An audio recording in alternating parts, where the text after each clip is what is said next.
غریب ہوتے ہیں لیکن اللہ نے ان میں غیرت بڑی رکھی ہے. مجھے ایسے لوگ یاد رہ جاتے ہیں.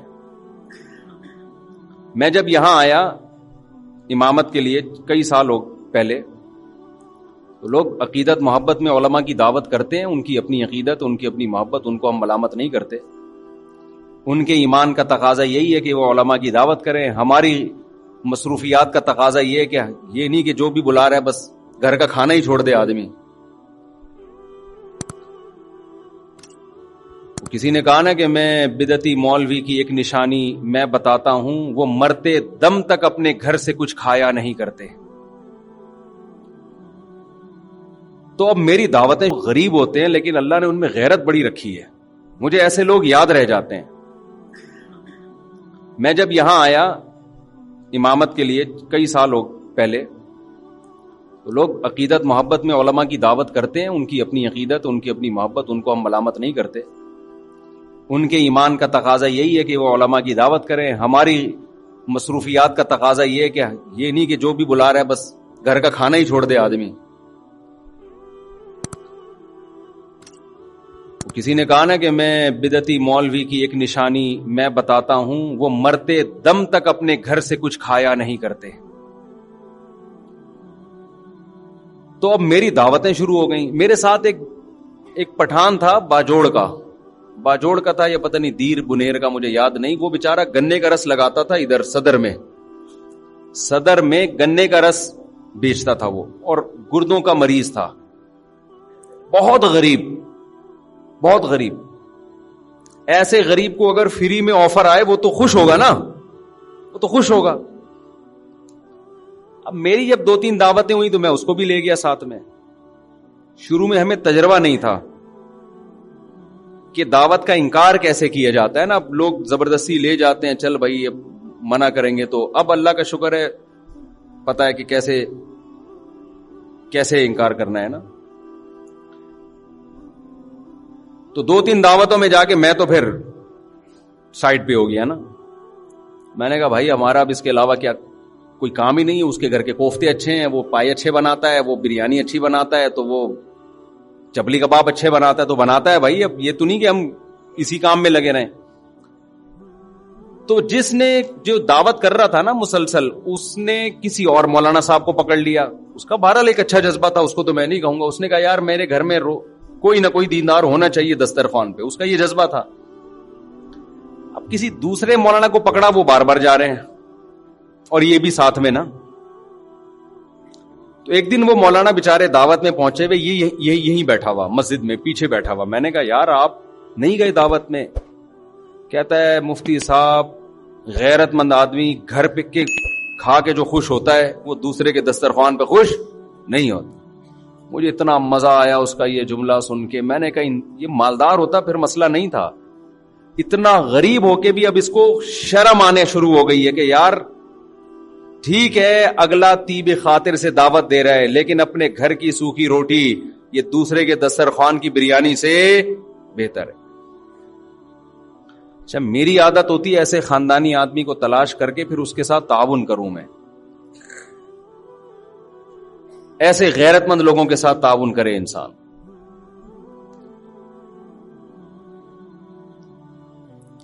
ہمارے حضرت مفتی رشید احمد صاحب رحمہ اللہ تعالی ایک واقعہ سنایا کرتے تھے، بس وہ بتا کے اپنے بیان ختم کرتا ہوں. آج تو میں میں ابھی پہنچا ہوں سفر سے، نیند ہوئی نہیں ہے. تو ہمارے حضرت ایک واقعہ سنایا کرتے تھے. دیکھو کبھی کسی دوسرے کی جیب پہ نظر مت رکھو. اللہ تعالیٰ غیرت مند لوگوں کو بھی کھلاتا ہے، بے غیرتوں کو بھی کھلاتا ہے.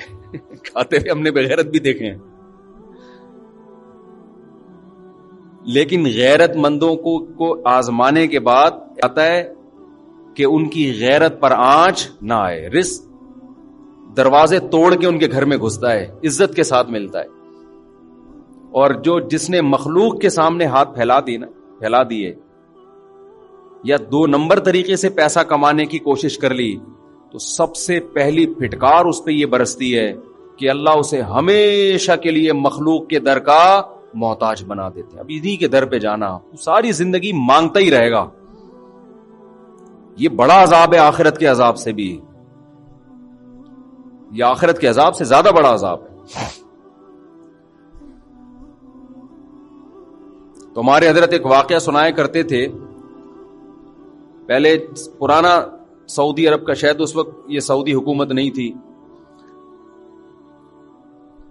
تو ارض حجاز کہا جاتا تھا نا سعودیہ کو.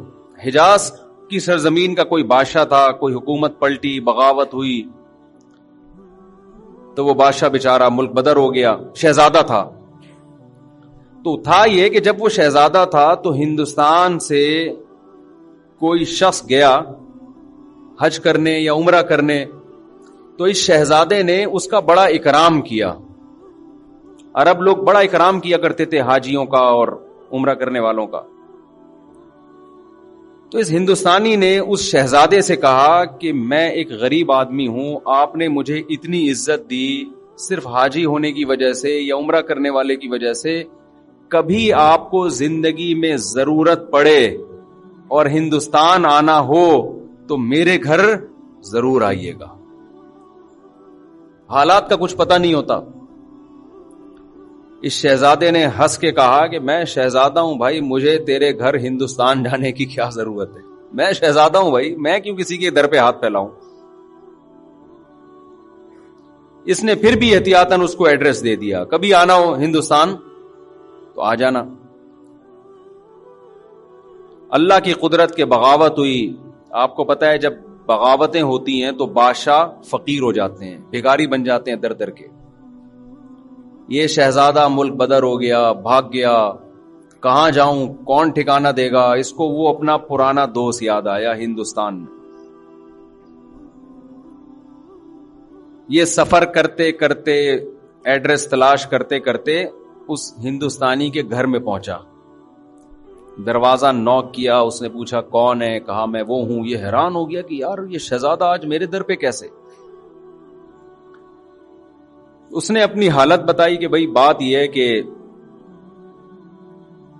حالات خراب ہو گئے، بغاوت ہو گئی، میں مجبور ہو گیا، تو مجھے ٹھکانہ چاہیے. اس کمبخت نے ایک شعر پڑھا جس میں اس کی توہین. وہ شعر فارسی میں اس کا مفہوم آپ کو بیان کرتا ہوں کہ حاجت اور ضرورت ایسی چیز ہے جو بادشاہوں کو بھی گیدڑ بنا دیتی ہے. کہ تو بادشاہ تھا اور حالات نے تجھے کیا بنا دیا، آج گیدڑوں کی طرح کھڑا ہوا ہے میرے در پہ. دیکھو حاجت کیسی چیز ہے. فقیر شہزادوں کو بھی کیا بنا دیتی ہے، گیدڑ بنا دیتی ہے. یہ چونکہ شہزادہ ہے، شہزادوں والے بلڈ تو وہی تھا نا اس میں، شہزادوں والا. اس نے شیر کا جواب شیر میں دیا. غضب میں آ گیا نا. اس نے کہا شیر نر ہمیشہ شیر نر ہی ہوتا ہے. ایسا ہمارے حضرت جب یہ شعر سنایا کرتے تھے حضرت کی کیفیات ہوتی تھی. شیر نر کبھی بھی گیدڑ نہیں بنتا، وہ شیر نر ہی، شیر بھی نہیں، نر شیر، ببر شیر. اور اگر کوئی حاجت اسے گیدڑ بنانے کی کوشش کرے وہ ایسی حاجت پہ 100 جوتے مارتا ہے. اور یہاں سے یہ کہہ کے پیچھے واپس چلا گیا. اب یہ ہندوستانی اس کے پیچھے پیچھے، بھائی معاف کر دے، میں نے تیری توہین کی، مجھ سے غلطی ہو گئی، پاؤں میں گر رہا ہے، رو رہا ہے. اس نے کہا نا نا نا نا نا، شیر نر ایسی 100 حاجتوں پہ 100 جوتے مارتا ہے. اللہ یہ چاہتے ہیں کہ آپ اگر فقیر بھی ہو مزاج کیسا رکھو، شہزادوں والا. سمجھ میں آ رہی ہے بات کہ نہیں آ رہی ہے؟ فقیر بھی ہو مزاج کیسا رکھو، شہزادوں والا. اور ہمارے حضرت نے رکھا. فرماتے تھے میں جب مدرسے میں دارالعلوم کورنگی میں شیخ الحدیث تھا، کتنا بڑا مدرسہ اور وہاں کے شیخ الحدیث، تو حضرت مفتی محمد شفیع صاحب رحمہ اللہ تعالی نے فرمایا کہ دارالعلوم کورنگی میں جو بیل ہے اس کی تنخواہ یہاں کے شیخ الحدیث سے زیادہ ہے. پہلے حل بھی چلایا جاتا تھا نا وہاں، اس پہ زیادہ خرچہ ہو رہا ہے. یعنی تنخواہیں بہت تھوڑی تھیں، وسائل نہیں تھے. فرماتے ہیں میرا ایک چھوٹا سا چھپڑا تھا. ایک دن ایک شخص آیا انڈے بیچنے والا نا, کہ آپ وہ سستے انڈے بیچ رہا ہوگا کہ آپ ہم سے روز کے حساب سے آپ بتا دیں, میں اتنے انڈے آپ کے گھر دے کے چلا جایا کروں گا. حضرت نے فرمایا ہمیں ضرورت نہیں ہے. فرمایا اصل بات یہ تھی کہ ہمارے پاس انڈا کھانے کے پیسے بولو نہیں تھے, انڈا کھانے کے پیسے نہیں تھے. اتنے بڑے عالم جن کو مفتی اعظم کہا جاتا ہے. اور فرمایا کہ ایک دن ہمارے گھر ایک مہمان آیا, ہم نے دال رکھ دی اس کے سامنے لا کے. کچھ دنوں بعد دوبارہ آیا, ہم نے دال رکھ دی. پھر کہیں سفر پہ کہ کوئی حضرت کے ریلیٹو تھے, پھر آیا, ہم نے دال رکھ دی. کہہ رہے ہمیں تو کبھی خیال بھی نہیں آیا کہ ہم دال کھلا رہے ہیں اس کو, خود بھی کھا رہے ہیں. تو وہ کہنے لگا آپ کے گھر میں دال ہی پکتی ہے, اس کے علاوہ کچھ نہیں پکتا. تو حضرت کہتے ہیں اس کے بتانے سے ہمیں خیال آیا کہ ہم بہت دنوں سے کیا کھا رہے ہیں, دال. کہتے ہیں میں نے اس کو تو چپ کرانے کے لیے کیا, حلال اتنا ہی ملتا ہے اس کو چپ کرانے کے لیے میں نہیں. لیکن فرماتے ہیں میرے دل کی حالت یہ تھی, اللہ نے ایسے میرے دل میں جذبہ ڈالا تھا کہ مجھ سے بڑا مالدار دنیا میں کوئی نہیں ہے, میں اس کا بھی مستحق نہیں ہوں. اللہ مجھے روزانہ دال کھلا رہا ہے, میں اس کا مستحق نہیں ہوں کہ مجھے کھلائے. سال میں ایک مرتبہ اپنے پیر و مرشد اپنے شیخ کی زیارت کے لیے لاہور جاتے تھے. اس کے ٹکٹ کے پیسے نہیں ہوتے تھے, تو ہر مہینے تنخواہ سے تھوڑے تھوڑے پیسے بچا کے ٹرین کا ٹکٹ سال میں ایک دفعہ خریدنے کے قابل بنتے تھے. لیکن فرماتے ہیں ایسی ٹھاٹ باٹ والی زندگی میں نے رکھی ہوئی تھی کہ لوگ مجھ سے قرضہ مانگنے کے لیے آتے کہ بہت بڑا سیٹ ہے بھائی, سمجھ رہے ہیں. میں بار بار بیان میں کہتا ہوں, بعض لوگ حقیقت میں غریب ہوتے ہیں, بعض شکل سے کیا لگتے ہیں, بولو غریب. دل کا جو غریب ہوگا نا وہ شکل سے کیا لگتا ہے, غریب. اور بعض حقیقت میں مالدار ہوتے ہیں, شکل سے غریب, اور بعض حقیقت میں غریب ہوتے ہیں, شکل سے مالدار. یہ دل کی کیفیات ہیں جو ان کے چہروں پر نمایاں ہوتی ہیں. تو اللہ جب شکر کی توفیق دیتا ہے تو دل مالدار ہو جاتا ہے. تو حضرت فرماتے ہیں مجھے تو یہ ڈر تھا کہ میں مجھ سے شکر نہیں ادا ہو رہا, اللہ کی اتنی نعمتیں, مجھ سے سوال ہوا تو میرے پاس کیا جواب ہوگا. اور بندہ کیا کہہ رہا ہے, آپ کے گھر روزانہ کیا پک رہی ہے, دال. لیکن بندی اگر جو گھر میں ہے وہ ٹھیک ہو تو پھر یہ کیفیت ہوتی ہے. سمجھ میں آ رہی ہے بات, نہیں آ رہی میرا خیال ہے. مہمان نے کہہ دیا آپ کے گھر میں روز دال پک رہی ہے, بندہ افورڈ کر سکتا ہے, یہ تانا برداشت کر سکتا ہے, بھائی ہم جو پکا رہے ہیں تو نے کھانا ہے کھا, نہیں تو پتلی گلی سے نکل, یہی ہوگا نا. لیکن اگر بیگم کہہ دے کہ ہمارے گھر میں روز کیا پک رہا ہے, دال, تو اگر شوہر کنجوس ہے, کمبخت, پیسے ہیں خرچ نہیں کر رہا, پھر تو 6 تانے میری طرف سے اور دینے چاہیے اس کمبخت کو. دیا ہے اللہ نے تو بیوی کو دال کیوں کھلا رہا ہے, ہاتھ کھول اپنے گھر والوں پہ, کھلا, اللہ تجھے کھلائے گا. ایسے کنجوس بھی الحمدللہ ہم نے دیکھے ہیں, بے تحاشا پیسہ اللہ نے دیا, اور پیاز خرید رہے ہیں داغ والے منڈی میں, وہ مسکراتے ہوئے آلو دیکھے آپ لوگوں نے. آلو کی 2 قسمیں, ایک آلو جو نارمل کنڈیشن میں ہوتا ہے, نہ رو رہا ہوتا ہے نہ ہنس رہا ہوتا ہے. کچھ آلو آپ کو روتے ہوئے نظر آئیں گے, کچھ ہنستے ہوئے نظر آئیں گے. یہ سستے ہوتے ہیں کیونکہ یہ ہنسی کی بات ہے نہیں اور آلو ہنس رہا ہے, تو اس کا مطلب یہ اس میں کوئی فالٹ ہے نا, یہ سستا آلو ہے. لیکن یہ آلو جب آپ گھر میں لے کے جاتے ہو تو گھر والوں کو آلو چھیلنے میں محنت کرنی پڑتی ہے. اللہ نے اگر پیسہ دیا ہے تو بھائی تو ذرا مہنگے آلو خرید لے یار, کیوں گھر والوں کو ٹینشن دے رہا ہے. تو میں پہلے تو جمعرات بازار, جمعہ بازار میں خود ہی شاپنگ کرتا تھا نا جا کے, اب تو یہ گارڈ وارڈ کا سیٹ اپ آ گیا. تو میں نے دیکھا ایک صاحب تلاش کر رہے تھے چھوٹے جو ہم اپنی بکری کو کھلاتے تھے. میں نے کہا یار تھوڑا سا بڑے درمیانے سائز کے پیاز لے لو. کہتے ہیں مفتی صاحب آپ نے گھر والوں کو لگتا ہے کہ بہت عیاشی میں رکھا ہوا ہے. یہ عیاشی ہے نا, پورا پیاز لے کے جا رہے آپ. کہہ رہا تھوڑا ٹینشن دے کے رکھنا چاہیے. میں نے کہا اصل میں ٹینشن یا عیاشی کا مسئلہ نہیں, دل میں بولا, اس کو تھوڑی بولا. مسئلہ یہ کہ دل اللہ نے تیرا اس پیاز کی طرح چھوٹا بنایا ہے.